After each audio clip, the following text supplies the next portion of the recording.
Hi everybody, welcome back to Mentour, and it's great to see you all back again. Today I'll be giving you the second part in my story about how I became a pilot. And in the last episode, I had just finished my first year in my natural science program, and I'd managed to achieve a perfect score on my grades. And what that did was it basically guaranteed me to at least be called for an interview to this school that I wanted to get into. School is called Aviation College of Sweden. It's a government-sponsored program, and it is situated down in Västerås, which is a town about 100 kilometers west of Stockholm. So I sent in the application, and after a couple of weeks, I was invited to come down for the screening.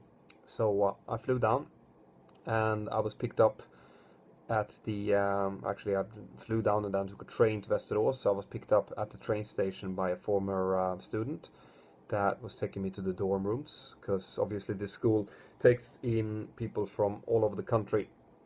So you have to live in a dorm room connected to the school, which is not bad if you're 17 years old actually. We could ask this former student whatever we wanted, and he told us how the school worked, and it all sounded completely fantastic. So I had to sleep in one of the dorm rooms, and the day after we started testing, and yeah, I was very nervous. You can imagine, I guess professional athletes can probably imagine the way I felt when you are for a long time building up against a single target, and then on the day you have to really perform and show what you're made of. That's how I felt, and I actually overdid it a bit. I was so, because you're young, I was 17 years old, and I had been working against this goal since I was 14, so I was very nervous. We were interviewed by a aviation psychologist company that did several tests, psychometrical testings, psychometric testings of every sort, where you had to look at number sequences and tell what the next number would be, look at different objects, see how they fitted into a series of objects, loads of personal questions as well, and also, like I said, an interview with an actual aviation psychologist.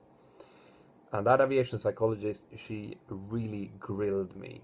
And they do that, but I had no idea. They really try to find a weak spot, and then they will be drilling into that weak spot to see how you perform under pressure, basically. But I was 17, so I didn't understand that, and I went out of that from that interview thinking that I had completely blown my one chance of getting into this Shangri-La for aviation enthusiasts.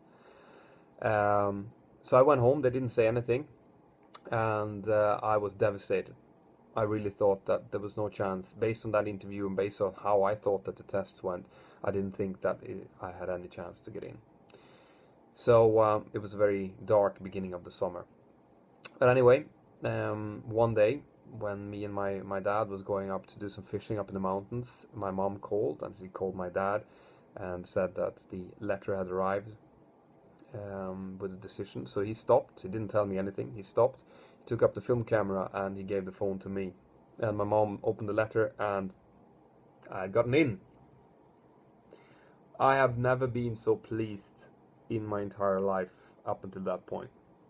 As in, that feeling superseded anything. When you work really hard to achieve something and it pays out. It's the best feeling in the world.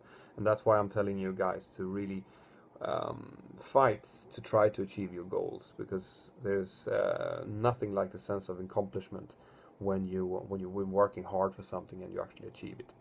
Sometimes it doesn't work, and that's of course unfortunate, but when it does work, it's the best feeling.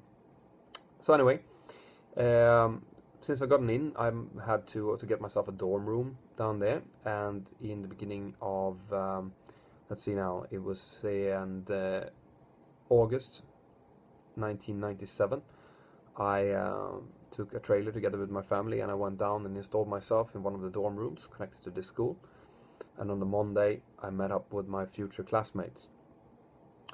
Now, my future classmates, they were all very similar to me. and also very different. We all had very high grades because obviously since the school only invited people who had really good grades, we all had very good grades. So the environment in school was kind of competitive, but in a constructive way. You really felt that you had to perform in school in order to keep up with the others. As in, when I had been in a normal class, it wasn't that competitive because you will always have people that are less motivated and more motivated. But here, everyone was super motivated, and that really pushed all of us. And we had to get pushed because this school, just to get you to understand what this school was, it was still a natural science program that had to be completed. And while you normally spend 5 days a week doing this natural science program, in this school we got 2 days a week to do flying, and 3 days a week where we did the natural science subjects during the first year. During the second year, we had 3 days of flying and 2 days of natural science project. So we were basically completing the natural science program in half of the time as you would in a normal school. And on the rest of the time, we were flying and we were doing what we loved. But this also meant that we had to put a fairly enormous amount of work in. We were working weekends, we were in the school during nights, a lot of hours spent in the school. But it didn't matter, because when you work with something, when you're doing something that you really love, it doesn't matter how much work you put in, and that's kind of the neat thing with this. So when other 17-year-olds were skateboarding, I was flying Cessna 172s and Cessna 152s around the airport of Västerås and the neighboring towns. And little by little, I got my PPL. Well, first of all, obviously, I got my first ride alone in a Cessna 172. And I think that that's an experience that I wish you all will have at some point. The first time where the instructor leaves you, you do a couple of touch and go landings normally, and then you land, you taxi into the apron, and the instructor just says, "All right, that's it. You're well trained. You're off to do this yourself." And he or she just leaves the aircraft, and then you're sitting there by yourself. I can tell you that you will never feel as lonely and as happy as that moment, especially when you take off by yourself and there's no one to turn to, it's just you. So that was my first solo. I did that really early one morning before school, and as the weeks and months went by, I managed to get my PPL. We did that at the end of the first year, and then at the end of the second year we did the exams for our CPL and our ATPL frozen theory. And that was also something out of this world. During the spring, we had to do all of the exams for the natural science program and all of the exams for the natural aviation authorities in Sweden. Those exams tend to take 4 hours each. So I remember one week we were doing 4 hours of meteorology, 4 hours of air law, and then I think we had 4 hours of one more aviation subject. I can't remember which one it was, but then followed by a exam in mathematics. So we had the complete week full of exams. That's when I started to drink coffee.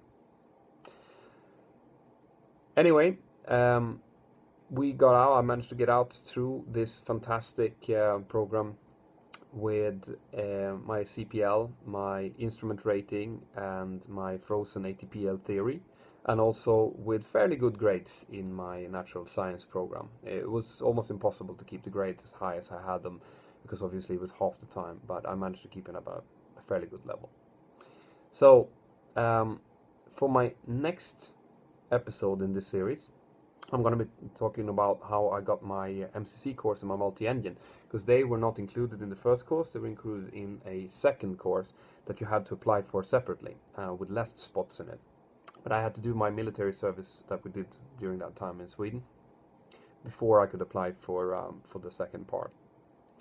And the second part had a bit of controversy in it, and actually because of that controversy I managed to get my first airline job. But I'll tell you more about that in my next episode. So please stay tuned, and also if you do find this channel helpful, please recommend it to your friends, whatever social media platform you're using, Instagram, Twitter, or in any of the aviation forums that you might be attending. I'm grateful for all help. Keep sending me questions and I'll try to answer them to the best of my capability. For now, fly safe and I'll see you next time.